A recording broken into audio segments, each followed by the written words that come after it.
Today's show is sponsored by Pacer ETFs. You may be familiar with the Pacer Cash Cow series, which has grown to over $30 billion in assets under management. That's right, Ben. The Pacer U.S. Large Cap Cash Growth Leaders ETF, ticker COWG, aims to identify top growth companies in the Russell 1000 by screening for above-average free cash flow margins, providing diversification outside of the Mag 7. Free cash flow margin, which is free cash flow divided by sales, has historically been a stronger indicator of excess returns than sales growth. Learn more about COWG at PacerETFs.com. All investing is subject to risk, including the possible loss of principal. Pacer ETFs are distributed by Pacer Financial. Welcome to Animal Spirits with Michael and Ben. Michael, one of the things that happens in middle age as time passes, which I know you are well aware of, summer's already gone, is just nostalgia. And the 1990s nostalgia, I feel like has really kicked in for me in the past few years of middle age. And you and I are going on a 90s nostalgia tour in about a month. So we just announced this last week at Future Proof. The musical acts are Blues Traveler as the opener and Bush as the main show. And I don't know which one I'm more excited about. I never realized you were such a big Bush fan. I mean, I'm a child in the 90s. Bush was... I had what was the album called with Everything's Stone. Zen and Little Thing? Yeah, I had that. So that was in every movie. Like there was 5 number 1 singles on that album. Yeah. Machine Head was in the Mark Wahlberg Reese Witherspoon movie. Fear. Yeah. And I could Google them, but I'm not going to. But I know for a fact, many movie. Yes. I don't think that movie would fly today. But also, you and I are going out a day earlier to see Oasis at the Rose Bowl. So we're doing like a complete 1990s tour. And it's going to be fantastic. Obviously, you don't just go to Future Proof for the musical acts, but it's like the perfect send-off for the conference at the end, right? You have all these meetings, you run into all these people, you do all this networking, and then at the end, you have, 1,000 people in finance drinking beer and whatever high noons and listening to music. It's amazing. It's just a perfect send-off to the conference, and I can't wait. Likewise. I can do the whole fast thing on Hook. I used to be able to do that in high school. You printed out the lyrics and memorized them? I don't think I printed them out. I'm positive you printed them out. Or you wrote them down by hand. There's no way that you could memorize those lyrics without printing them out. That's okay. Do I know every word? No, but can I sing the thing? Yeah, probably. See how many Modelo's deep I am before I. But so check out. There's still time to register. Yeah. What do we got? So futureproofhq.com to register. There's still time, and the spots are filling up fast. So hurry up and get there because it's going to be awesome. All right. We have an announcement to make. Chart Kid Matt has his own blog now. Oh yeah. Chartkidmatt.com. Oh yeah. That's right. It's going to be very chart heavy, obviously, late in the words. So he had this chart last week on one of his blog posts, measuring the wealth effect. And he looked at the change in household net worth versus the change in the S&P 500, just to show that there basically has never been a time where net worth has been this tied to the stock market, right? Which makes sense. So this is increasing every decade. It gets a little bit higher and higher, and the 2020s are the highest. And some people look at this kind of data and they say, oh, this is very worrisome because if the stock market falls off, that's going to really hurt the households. But I look at this as a positive development because most people don't realize that very few households actually owned stocks back in the day. So this is a sign of progress that the stock market is this big part of a wealth driver. And I think it's an important thing because it makes households richer. The fact that there's 60% of households who own stocks now versus 19% in 1983 or whatever it was, I think this is a sign of progress, not something to worry about. We continue, well, it cuts both ways, but yes, I would agree with you. We've heard from a bunch of listeners over the last couple of weeks who cannot afford to buy a house right now, and they've put at least a portion of it in the market, which is... So you're coming around on this idea, aren't you? What idea? That people are doing it? I mean, people are doing it. You kind of poo-pooed it a little bit. No. I poo-pooed the fact that these people are moving the market. Okay, right. Yeah, I mean, I don't think it's quite that large. But the idea that these people are probably better off financially than they would have been is interesting to consider. I don't know if this is not irony might be the wrong word, but I would never give this advice to somebody who is buying a house. Now, I guess just take some of your down payment and just make more money. Why would you protect it in cash when you could just make more money? That's true. But I think a lot of them are probably going, I think I'm just going to keep putting the house on. I think that's what we've heard from a lot of people is, especially in big cities. Is I don't buy that for a second. So when the housing market unfreezes, thaws out, I think that's the word. when rates when it get low. thaws out, they are going to say, "Hey, I saved up $110,000 for a down payment, and now I've got $150,000. I could afford a bigger house. Let's go." Now people are going to buy houses. That's what they do. Yeah. What do you think the magic number is for mortgage rates? It's under 6%. Like 5.5. Like people go nuts. Like 5.75. 5 7/8. Boom, unlock. There it is. All right. Gun John at the Wall Street Journal has a piece about the new generation of people buying the dip. This is interesting. So she says, similar to Matt's point, as stocks are more intertwined with Americans' finances than ever, stocks as a percentage of household assets surged to 36% in the first quarter, the highest on record going back to the 1950s.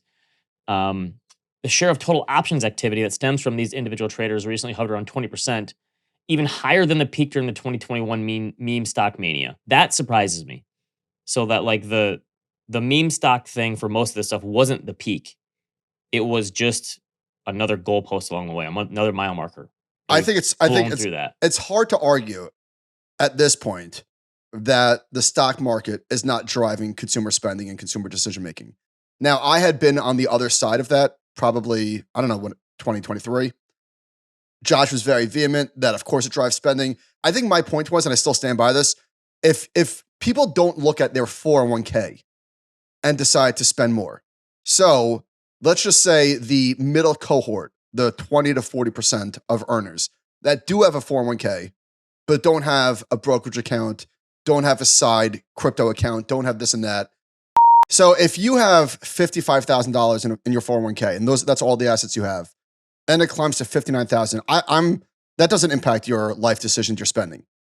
However, if you have a jumbo-y 401k, a brokerage account, a crypto account, an NVIDIA and a Palantir account, then yeah, you're having a great time. I always kind of dismiss Josh's thoughts on the wealth effect as well. But here's the way that I personally think about it. As someone who's been saving and investing for 20 plus years, I almost look at it as like I don't really like this term, but like the coast fire thing. You know what that is? Where you save up a bunch of money and then you get to the point where the pile is big enough where you don't have to save as much anymore or anything. And you just let compound interest take from there. And so I look at my balance and it's probably higher than I expected because this bull market has been going on for so long. And I think, well, if it just grows at X% a year over the next 10, 15, 20 years from the current level, I can let compounding do the most of it. And so like, if I'm not putting as much in, that's okay. And I can just spend it instead. So that I personally have that mentality. Like, well, geez, if I save a little less this year, is it really going to hurt me that much if the growth is going to, override the savings anyway? I think that's what's happening too. Yeah, like I always fell back to the labor market. If people have a job, they will continue to spend money. But it's part and parcel of the same thing, right? If you're not gonna have a bull market in a recession, right? Yes, these things go hand in hand. All right, we've been talking a lot the past couple of weeks about the mood of the nation, juxtaposed with the stock market. A lot of angst, anxiety about AI, college grads. Like it doesn't. Things don't feel that good. Just based on the way that we're ingesting information. Do they I don't ever know if anymore, though? I don't think we're ever going to get to the point where things are euphoric, even if people are acting euphoric. I'm just saying, I don't think that we're giving positive vibes on the show over the past couple of weeks. Do you? Oh, that's interesting. Well, it was pretty toppy a few weeks ago, but yeah. Was it? Okay. Well, either way, I've said this before. I'll say it again. As much as we love the publications, they provide us with a lot of nuggets for the show. I always will fall back to listening to what the companies are saying. Listen to the companies, not the newspapers. So, for example, this is from the transcript. The CEO of MasterCard said, consumer spending remains healthy, supported by low unemployment and wage growth that continues to outpace inflation. That is true across both affluent as well as mass market consumers. While macro uncertainty remains due to government actions and geopolitical tensions, overall, we remain positive about our growth outlook as the fundamentals that support consumer spending have been strong. Here's another one from Visa. Within the US, while spending growth differed among consumer brands, spend bands, all spend bands in Q3 remain resilient and consistent with past quarters. Amazon. What we can tell you is that we've seen so far in the first half of the year, in the first half, We just haven't seen diminished demand. And then SoFi, which serves a younger clientele, turn into credit performance. The health of our consumer remains strong, and we're not seeing any signs of weakness. Our credit trends continue to be strong after seeing delinquencies peak early last year. So I know people feel how they feel, and that, it's important, of course. And there's obviously winners and losers in the economy, and maybe there's just more losers relative to winners than there have been. I don't know what the deal is, but things are okay. Even though we got a slowish. What report did we get last week that spooked the market for 7 hours? It was it retail sales? I can't remember. No, it was a jobs report. It was a jobs report, of course. How could I forget? Yeah. I feel like pulling this stuff from the transcript, these sound like the same quotes we've been reading for 3 or 4 years. For years. They keep saying the same thing. The credit card company, it was always the credit card companies. There was one quarter of recently about like macro uncertainty and recession watch, of course, but they keep saying the same thing. So I put my favorite cartoon in here. The one where they talk about the pilot said we're going to have a little turbulence and the guy screams we're all going to die. And then the lady says he's a financial reporter. That's a little extreme, obviously, but there's maybe something to that. No, there's a lot to that.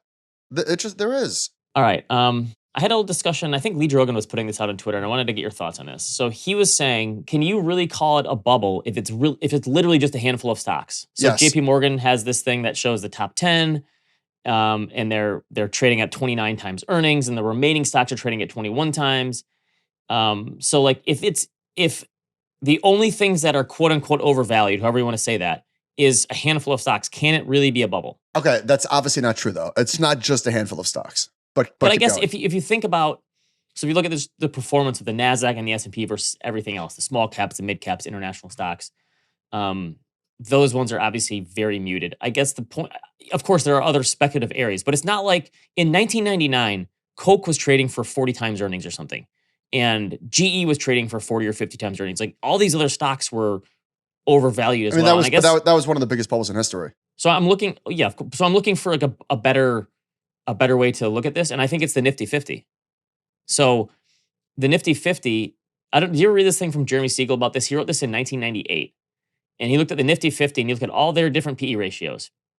And, Avon was trading for 60 times or whatever. That was a big one. And Polaroid and all these companies were trading. What is Avon? Coca-Cola. What do you mean what was Avon? I don't know what company is. Do they make makeup? What is that? Yeah, it's a makeup sales. Okay. It used to be like door to door. But all these companies were Coke was trading for 46 times earnings. Why was a makeup company door to door sales? So that was a big innovation? Exactly. Right. Siegel had this, and he looked at the Nifty 50, and the Nifty 50 was trading at 42 times earnings in 1970 something. S&P was at 19, so it's an even wider spread than today. But the S&P ended up falling 36%, but American Express fell 63%. I think this is when Buffett bought American Express because of the salad whatever thing. McDonald's fell 62%. Walt Disney Company fell almost 2/3. Xerox fell by 70%. So these companies all got slaughtered, and the market didn't do quite as bad. But I think that's probably the better comp than the .com bubble. Is the Nifty 50. 3 things. Number one, these companies that are propping up the market, they all did just have their crash. Less people forget. 2022 happened, and Nvidia fell 70, and Netflix fell 70, and Meta fell 70, and Amazon fell 50. That just happened. And it just happened again in the first quarter. Not quite to that extreme, but Nvidia fell 37%, something like that. 40, almost. The difference is obviously these stocks recovered, but I don't know that I buy that argument. Can you call it a bubble if it's just concentrated in a few stocks? Of course you can. I saw a stat yesterday from a Substack called The Falling Knife. People were sending this around about the Russell 2000. Somebody wrote, between 2022 and July 2025, the earnings of the nine of the largest companies in the S&P 500 grew by an impressive $290 billion, which is quite remarkable. But their combined market cap grew by over $13.3 trillion. That is a 45 times multiple on incremental earnings over that time. I also find the whole conversation about is this a bubble, isn't it, to be sort of not helpful, right? Because we've been having a version of this conversation for, when did I create that first pie chart? And that was even late in the game. Yeah, and they just keep trying. I agree that any washout would probably be similar where you could have, 30, 40, 50% downturn in these stocks, but it's probably not going to last like the .com bubble. Like Microsoft was underwater for 13 years following that. Yeah, I find that I mean, NVIDIA can, I suppose, but but just not helpful in the sense that if we do have that level of wipeout, 40% of they don't recover. All right, so we're back to what, 2022? Right. Yeah. And what if you're like, this is a bubble. I don't want to be on the S&P. I want to go somewhere else. What if that you think you're going to be safe? I mean, maybe value stocks can hold their own like they did in the dot-com bubble, but that'd be I just think that small caps and value stocks following the historical playbook. I mean, not super original, right? All right. Duality Research was a great follow on Substack. It has some of the best charts out there. And he looked at the different sectors by P ratios, which is really cool to see. Obviously, in a bull market, you'd expect the P ratios to continue to rise. And technology is trading at 30 times. Communication services is essentially technology. That's 20 times. But look at healthcare. It's the only one really that's below they show the 5 and the 10-year average as well. And healthcare is way down.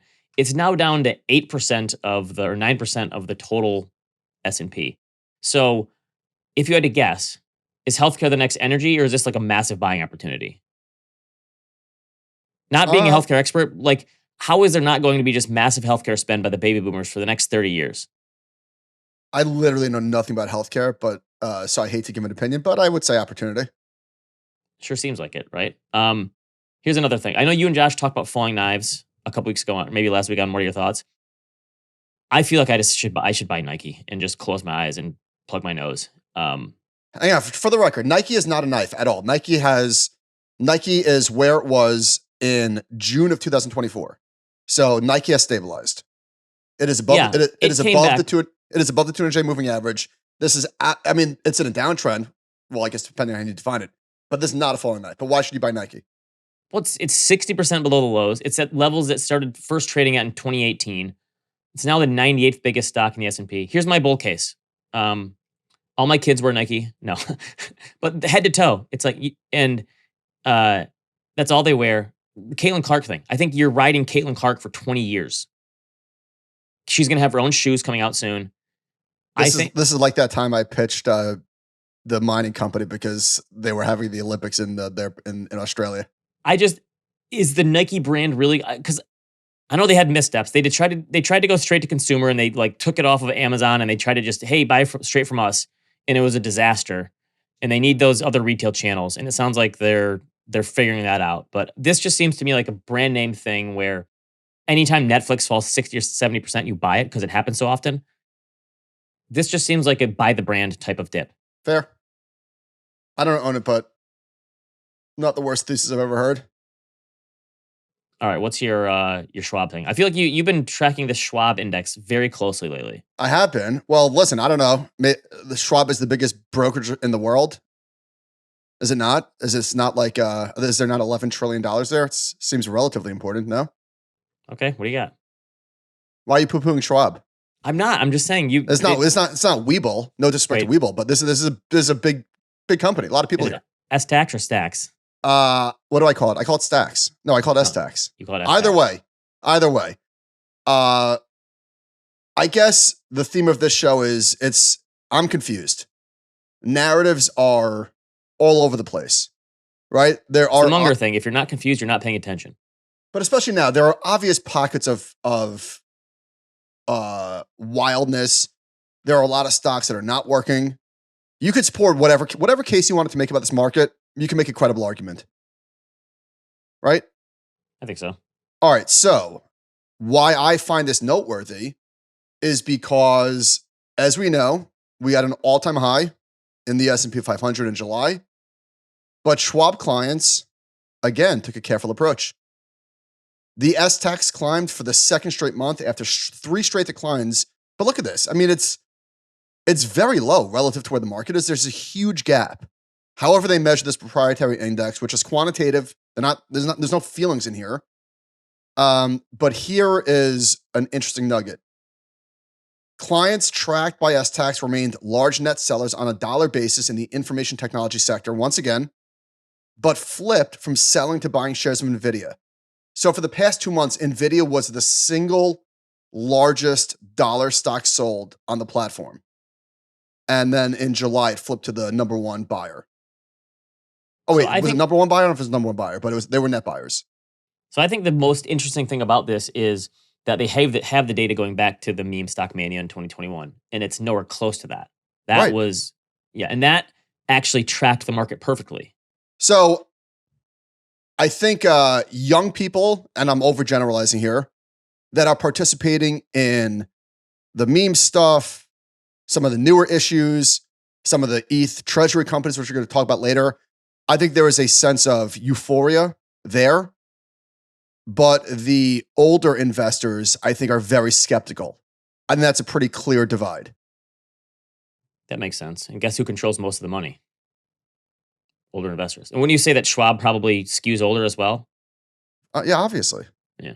All right, we've had this conversation a million times over the years, but I think it's time to have it again because, like, I'm trying to think through what happens if Trump gets his wish, and he puts like Kim Kardashian and Eric Trump and Donald Jr. on the Fed Reserve Board, and they lower rates like a decent amount. It sounds like that's what he wants. Let's say he gets his wish. The money in money market assets keeps climbing. ChartKit did this for me. It's 7.2 trillion.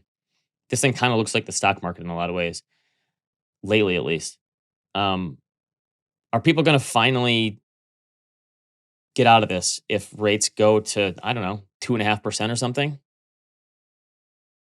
If rates come down to 2.5%, which they're not going to, but if they do, then yes, this money will leave money market funds. But it's not going to happen overnight. I think it's going to be very gradual. Yeah, I just think that the increase over the last 2 or 3 years is so substantial that a lot of it has to be money that's just chasing yield.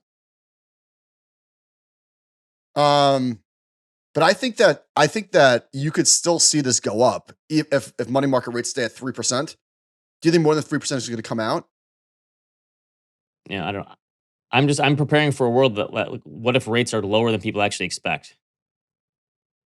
Trump said he wants 1% rates. Obviously, that's probably not going to happen, but I don't know. He's firing everyone to do whatever he wants.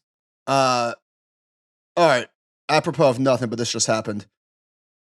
My puppy needed to get spayed. And so we used to use one vet in Merrick. They didn't have an appointment for like a month out, so we switched to another vet. But I think what happened was I booked an appointment with the first vet, and I forgot to cancel. So this morning we had an appointment, and we overslept. I had to drive Logan to camp. He missed the bus. Robin's getting mad at me because there's too many things, and we overslept. And she says to me, "Well, you made the appointment." And my response was like, well, what does that have to do with anything? Who cares who made the appointment? How is that relevant? Would I ever say that to you about something you were running late, like you made the appointment? That's neither here nor there. So she's getting flustered. I took Logan to camp. She takes Rue to the vet. She texts me, "There is no appointment." Because it was with you didn't. I got a voicemail from the original vet that I forgot to cancel, and So you said to her, I didn't make the appointment. Yeah. Whoops. Okay. I got screamed. I got yelled at. Well, I got positive and negative because I was the one who pushed to get new floors in our house, which is turning out to be just really putting us out of house and home for a while. But once it's all in and it's 3/4 of the way done, my wife is like, "Thank you so much for forcing my hand to do this. I love it. It looks great. I wish we would have done this sooner." But then the guy said, "Well, we're going to be here for an extra week probably because it's taking longer than we thought." And she goes, "See, this was your idea. Why did you make me do this?" So it's just a time of day kind of thing. By the way, you're doing a home renovation. I'm buying a new house. I think we forgot to mention the obvious part earlier. I wouldn't be doing this if the stock market wasn't doing what it was doing. If crypto wasn't where it was, there's no way. So well, if it was a bear market, you have more negotiating power.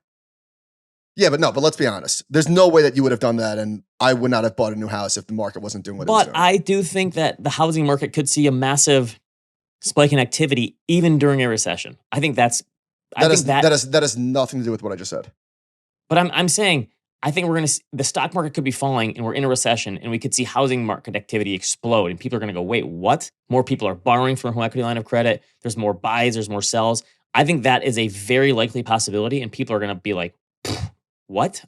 Why is this happening in a recession?" Aren't you going to be borrowing more money if rates fall substantially? I might be borrowing more money to do what? Yeah. Just I don't know if rates fall invest? back to 4 or 5, to do something. I don't know. You have to spend a lot of money on a new house, probably. I don't know. Yeah, sure. If rates go back down to 2%, I will borrow all the money. Why The only not? thing you need, my only suggestion, if you're going to do a renovation eventually, you need an outdoor shower if you're on the water. Outdoor shower is the best thing you cannot possibly have on the water.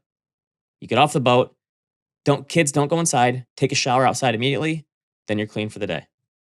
Good tip. All right, Heather Long, the top 10% of earners now drive about half of spending, according to Moody's, up from 36% 3 decades ago. This chart is pretty crazy. And you and I have been talking about, a few people have commented, and usually we don't read the comments, but like, why are you talking so much about like rich people and all this rich stuff? It's like, it matters a lot now. It's substantially higher, and it's kind of leveled off a little bit. But I like this interesting thing. She said, the bottom 80% of households are basically keeping their spending in line with inflation. This is a notable shift from the revenge spending era from 2022 to 2024, when people of all levels of income were splurging somewhat after the end of the pandemic lockdown. So you can see it really ramped up over inflation for the middle class and the bottom 40% or whatever. And now it's just back to inflation levels, like back on trend essentially.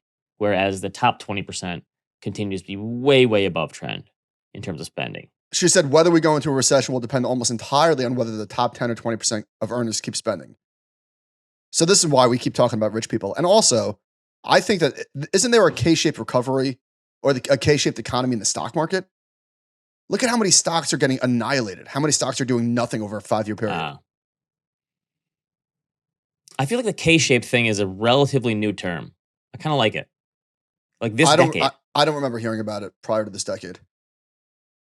But do you agree with this, that if we go into recession, will depend almost entirely on the top 10 to 20% of earners keeping spending? Oh, yeah. Yeah.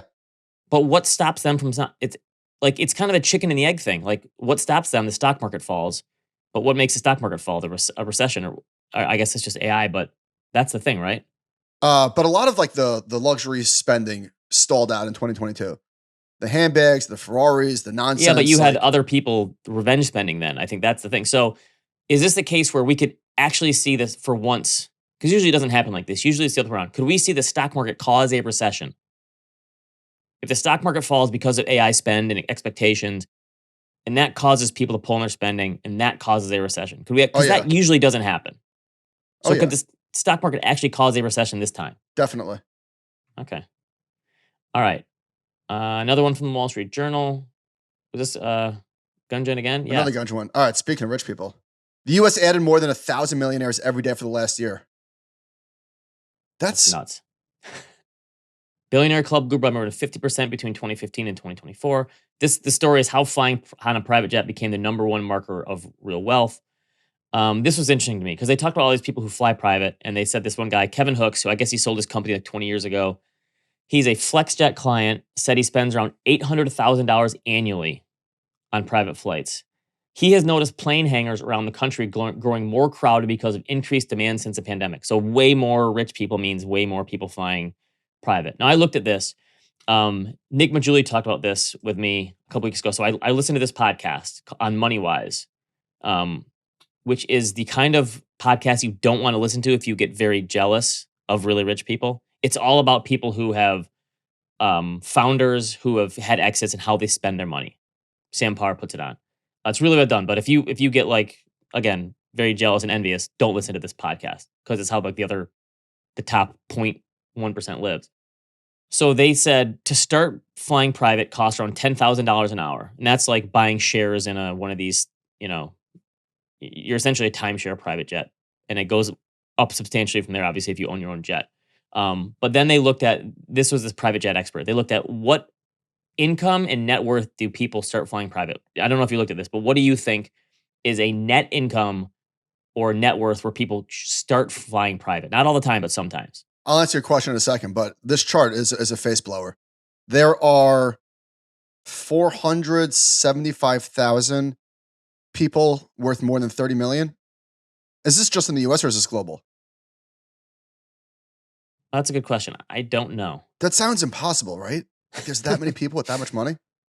Yeah. All right. So what level of income do you need to start? They did a study, a net income, right? Net of taxes and everything, like how much you take home, or net worth when people start flying private. All right. I would say a net income, I would say a net worth of 50 million and a net income of I would say the net income is surprisingly low relative to the net worth. I would say a net income of 4 million. Okay, so they said 2 million in net income and 20 million in net worth. That doesn't sound high enough for me to fly That's private. not high enough. Yeah. Pump the brakes, wise guy. Yes. Anyway. You're not that guy. There was a story a number of years ago about Abigail Disney. I think she's the granddaughter of Walt Disney. And she talked about how she flew private her whole life and she thinks it screwed her up because she like never had to deal with real problems or people. Never had to wait for anything. Never had to like sit with normal people and just constantly skirted the line. And I think most people don't envy this. I think like most reasonable people that are successful, I should say. I should caveat that. Most people that are doing just fine don't need to fly private. Don't envy the lifestyle of these people. I mean, I think your friends and neighbors is pretty spot on. These people suck and they're miserable. And there are obviously exceptions. There are obviously phenomenally philanthropic, wonderful people that, but as a group, like I do believe that your friends and neighbors is pretty accurate. These people are just stab each other in the back. It's the same people. It's the same bullshit. They have nothing to talk about. They're just one up in each other. This watch, that car, this flying private. Like I think most people are like, you know what? I'm okay. I'm pretty comfortable. And you think when you have a delay or something and you wait and go through security, boy, my time is so much more valuable if I just flew private. But $10,000 an hour valuable? Probably not. And it's probably more than that too. Yes. All right. Can we talk AI? Let's do it. All right. I sometimes when they launch a new model, and this could be any of them. Now, ChatGPT just did going from 4 to 5, and Grok has a new model, and Claude has a new model. When this happens, all the AI people talk about, and it makes me feel inadequate because there are two extremes. And one of them is, oh my gosh, this new model is so good, it's going to be the end of humanity. Or, oh man, this model is so much worse. I wish they would go back and the end of hypergrowth, or this is the end of AI hypergrowth. And to me, I never noticed a difference. Yeah, same. I don't notice like this is so much better or so much worse. To me, it's the same. So maybe I'm not using AI enough, so I feel inadequate. What do you think? Yeah, I think I'm in the same boat as you. Like I use it daily, but I'm not using it all day. But like, and it must be people who are coding and, it's so like we had to get new rocks for our fire pit because the old ones were breaking and gunking it up. So I had to take all the rocks out. And then I look and I said, okay, this thing it's a circle and it's 39 inches around and it's 4 inches deep. How many bags of 20-pound bags of rocks do I need to get? And it said, probably 5.5, make it 6 to be safe. And it was perfect. It calculated it perfectly. But then I took a picture of our railing last night and I said, hey, here's our floor coloring. What color should we stain this railing? And it sent me back these really awful, terrible, funky pictures. And I said, hey, these pictures stink. Do it again. And it did it pretty good. But again, I don't notice a difference between that and what I was doing last week. No, neither do I. Okay. I have an AI idea. If anyone wants to fund it, they can. All right. I want to create a country music AI because I was never a country music listener until we like started going on the lake more. And it wasn't like I was anti-country like I know some people were back in the day. Just country music, I didn't grow up listening to it. Country music in the 90s was not cool. The music stunk. No. Yeah, it was basically Garth Brooks, right? Yeah. And it's way better these days. It's more poppy. But when you go out on your boat, country music is great because where we have on our lake, I'd say it's like half redneck, half yuppie. Like there's a very good diversification. And I like the redneck side of it on the lake because all they talk about in country music, and this is what my AI is going to be. All my songs, I'm going to release an album every year on Memorial Day. Okay? And the album is done Labor Day because you want it to coincide with summer, right? When people are outside on their boat. And all the songs are going to be about cold beer, drinking, getting drunk on a boat, margaritas, tequila, whiskey, okay? And so I'm going to have AI create these of drinking cold beer and whiskey and tequila on the water. Friday night? Yeah, on a Friday night. And maybe some stuff about cowboys and call girls. And that's my country music AI generator. All right, good. Okay. All right. So AI is disrupting a lot of things. Here's one that I read in the transcript. In the second quarter, this is from Chegg, a company that I never heard of. I had to Google it. Well, that's like rental of textbooks, right? Yeah, which is ironic given what I'm about to say. In the second quarter, total revenue was $105 million, a decrease of 36% year over year. This includes subscription services revenue of $90 million. We had 2.6 million. All right, 2.6 million subscribers during the quarter, representing a year-over-year decline of 40%. as we continue to feel the impact of lower traffic, largely due to Google AI reviews or overviews. Excuse me. So what did I do? I pulled up the stock. I mean, obviously, this was not a surprise. Holy smokes! Yeah, it had a market cap of $15 billion in 2020, and now it's 120 million. Whoa! And Okay, this is obviously other stuff going on, but AI I think put the nail in the coffin. Yeah, but there's gonna be a lot of this. Yeah. In fact, the transcript did mention a lot of other companies that are just Google is no longer sending people out to different links. They're just answering the question in Gemini. So did you see this AI usage by date? Yeah. That just shows like once college was over, it dropped off a cliff. Yeah. I don't know if that is a good thing or a bad thing in terms of AI though. Like if much of the usage is just college students writing papers and that's today. Fast forward. I think that we've got universal basic income coming in the next 2 or 3 elections. Maybe even sooner. You don't think we're just going to make up a bunch of new jobs? Like, hey, sit in the robo-taxi and make sure no one is doing it in the back seat. I don't think that there will be, I don't know. Who am I to, I'm not qualified to speak on this, but I'll give an opinion. The history of labor says we always create new jobs. Sometime that's going to be wrong, maybe, but people need something to make them, otherwise, like there's going to be riots in the streets. Like we saw what happens, how pissed off people get if you just pay people to do nothing. It's not, the outcome is probably not good. Yeah, I am not worried about this. I hope not. I'm of the opinion that we have a dynamic economy and the transition from here to there will be painful, but we'll just make up a bunch of new jobs. Someone has to oil the robots, right? I hope so. All right, let's talk about crypto. Harvard Management Company, which oversees the university's $50 billion endowment, disclosed a $116 million position in BlackRock's iShares Bitcoin Trust, which is not a insignificant amount of money. $116 million bucks. Kind of amazing how slow these institutions were to adopt this stuff, since they looked at themselves as like being on the forefront for so long. They're like the last adopters. Yeah. So this week was the week that, or maybe not just this week, but especially this week, ETH exploded relative to Bitcoin. Bit_hedge has a chart showing the ETH volume exploding to the upside over Bitcoin volume 14 days in a row now. So I want to give a mea culpa on the dumb money comment I gave last week, but also more context. And not a full mea culpa, but just, I don't know if we mentioned Tom Lee last week. Maybe we did, maybe we didn't. But and this was the idea that all the treasury companies, buying. So I listened to Tom on Bankless, and Tom Lee might be the person that has gotten more things right over the last decade than any other pundit talking about the market. Who's been more right than Tom? He's definitely been more right than wrong, which is not something you can say about a lot of people. Well, who's been more right? Who's been more right than him? That's a good question. Because there's not a lot of pundits who've been right about stuff. So yeah, you're right. He probably is. So I didn't know this. I listened to him with the Bankless guys talking about BMNR, which is, what does that stand for? Can't remember. But did you know that Tom was responsible for the digital gold analog? He was the first one to like put that out there into the world. Didn't know that. All right. So anyway, he was talking about the company, how it got funded, some of the early investors. Bill Miller is an early investor. What did this company used to do? Because it's been around for a long time. Is it Bitmine Immersion Technology? Is that what it's called? BMNR? But it's been around since 2008. No. It was a SPAC. Okay. Bitmine Immersion Technology. Yeah. All right. So I think Druckenmiller's an early investor. It might be Paul Tudor Jones. I can't remember. But he was explaining that Michael Saylor laid the blueprint for what he's trying to do. And you might say, well, MicroStrategy is nonsense. All right, well, fine, but it's worked remarkably well. And that is what Tom is trying to do.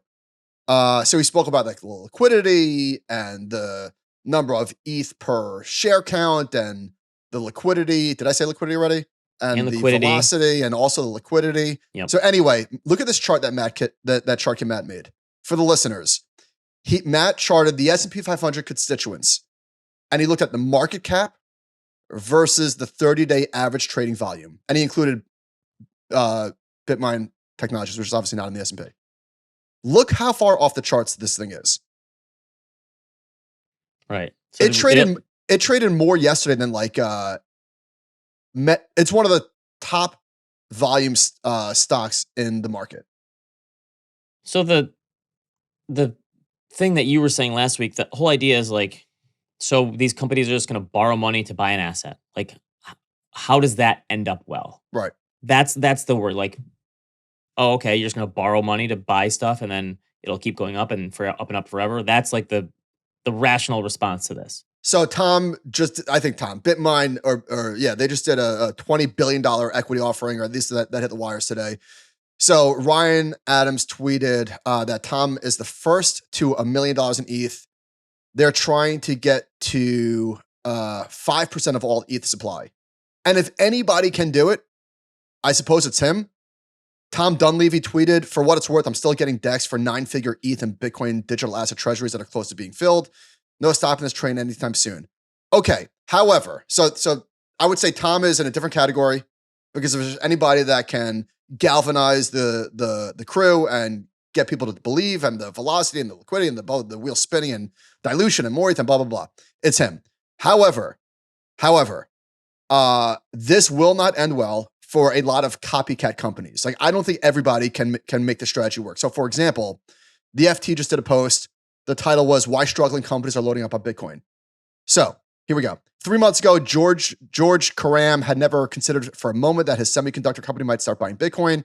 Shares of his New York listed business had been struggling for some time.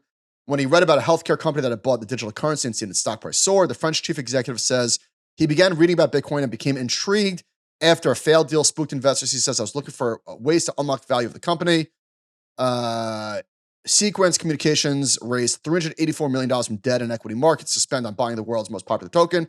Its share price surged 160% in the news. So Wait, so this guy just now started reading about Bitcoin? Yeah. So anyway, I immediately pulled up that chart of Sequence, and it went straight up and straight down.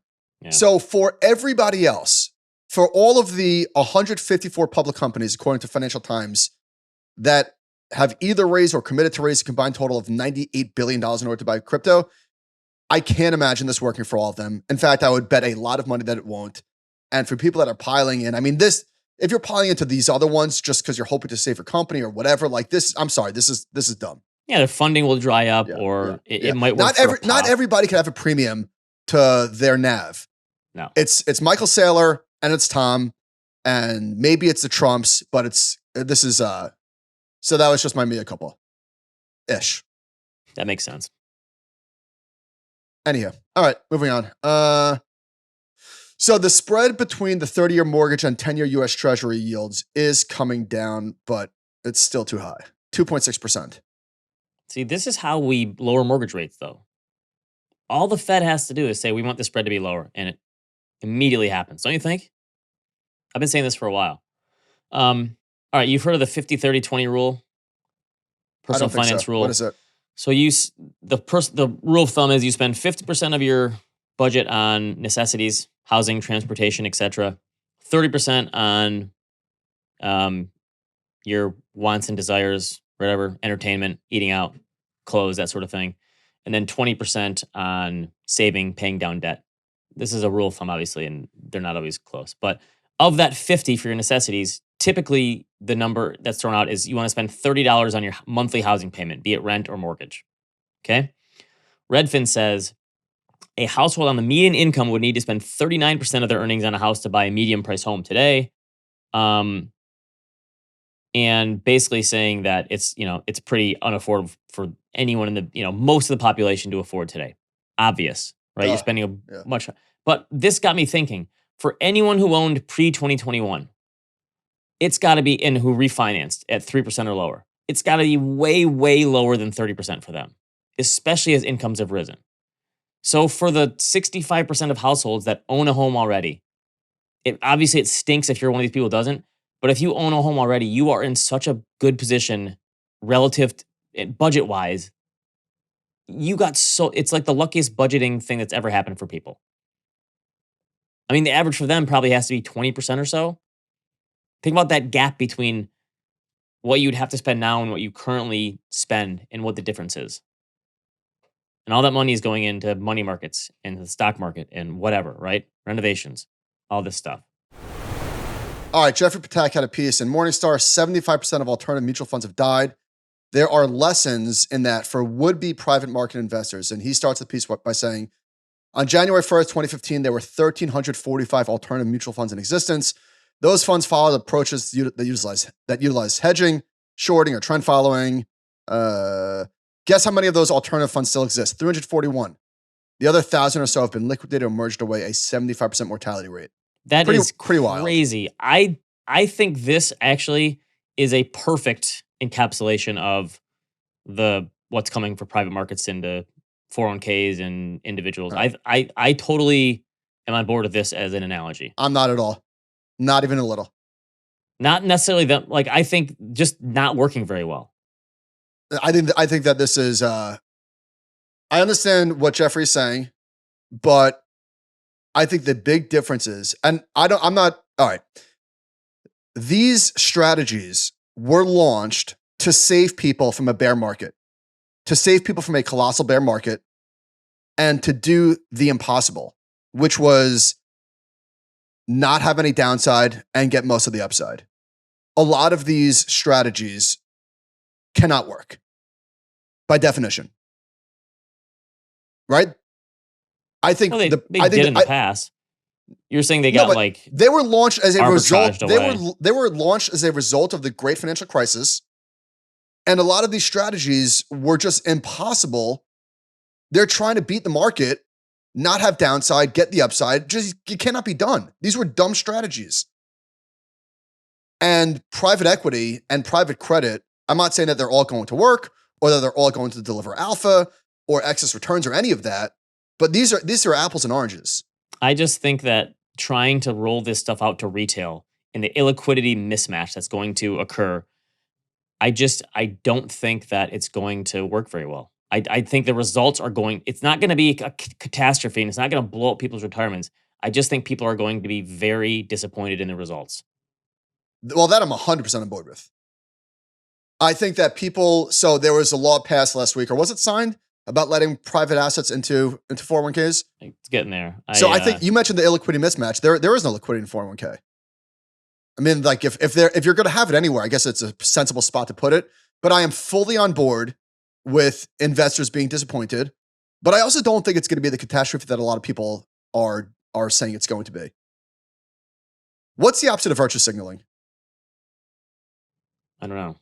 But I just think that introducing the high fees, and I agree with your point that you said before, that like this is going to open up the kimono a little bit and make it so these companies have to be more above board.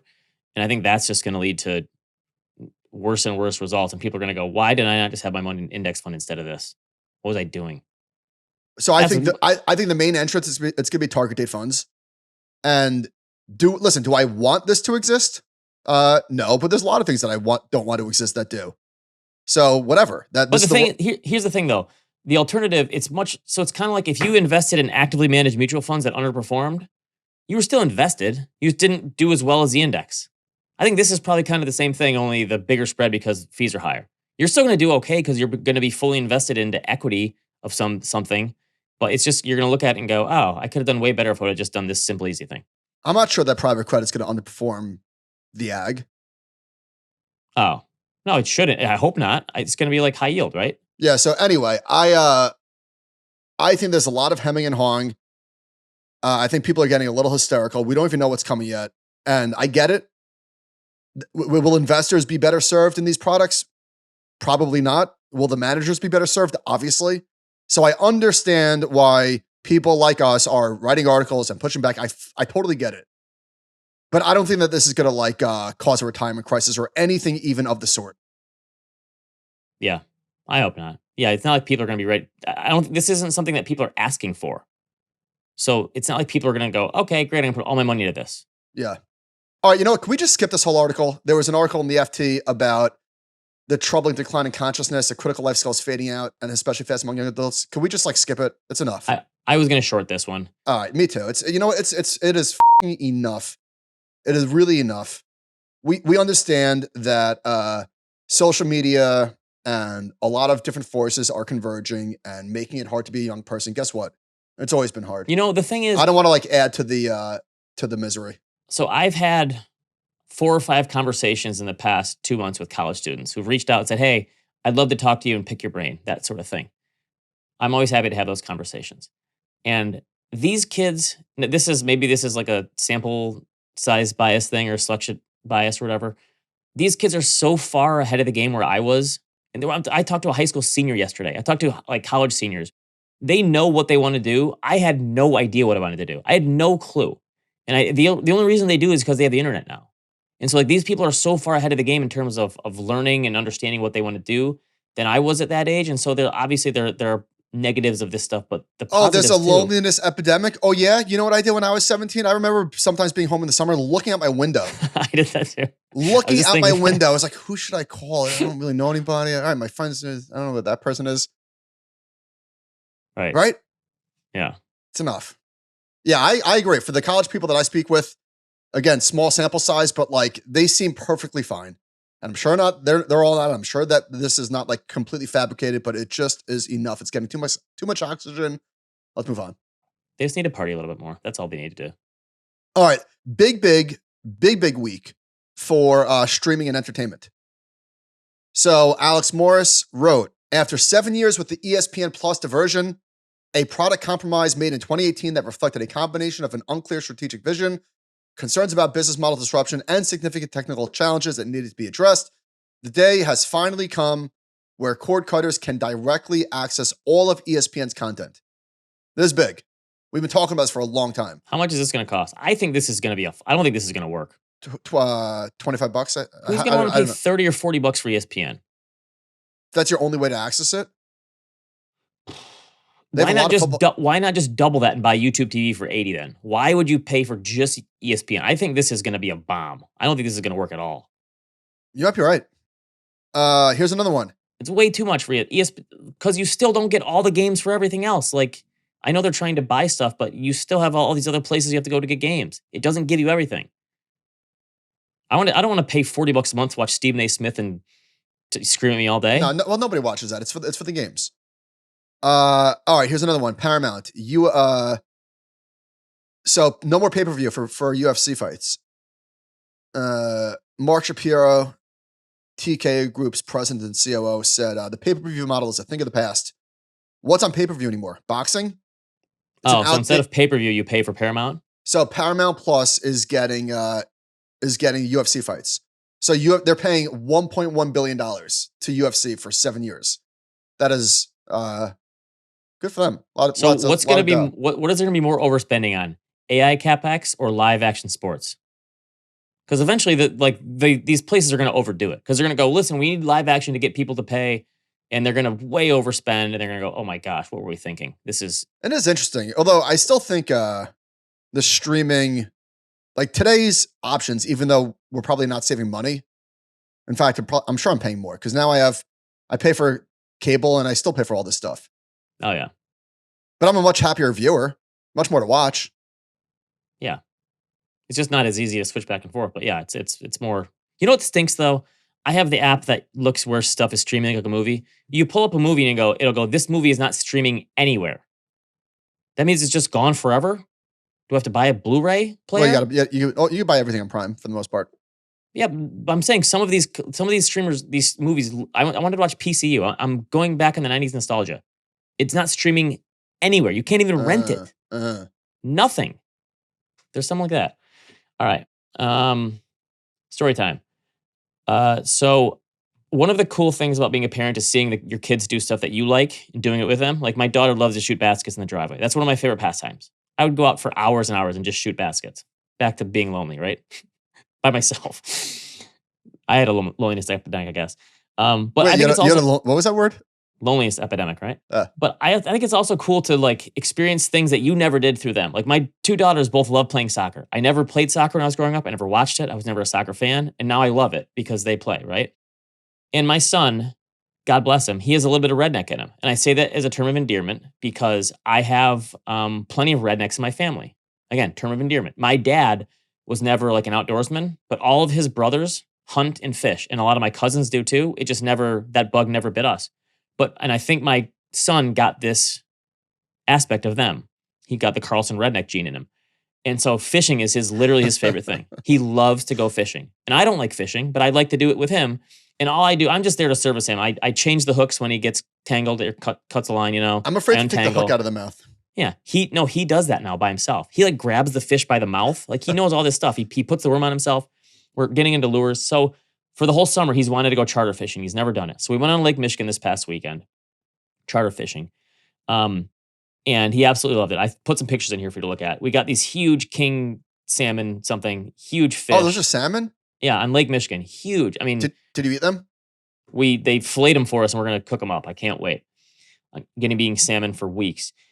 But there was and he had so much fun, and the guys on the charter like did a great job of like adhering to him. But what they do is the boat kind of trolls around slowly. It idles essentially, and it's got a thing that, you know, it marks it off and it drives by itself. But the guy was saying there's an investing lesson here. I'm thinking this. He said, because 8-year-olds like George are the best fishermen. And I said, why? He said, because the older people come in and think they know what they're doing, and they move it all around and whip it and stuff. And he said, because the boat is moving, when we get a fish on, it immediately hooks. Like you don't have to hook it.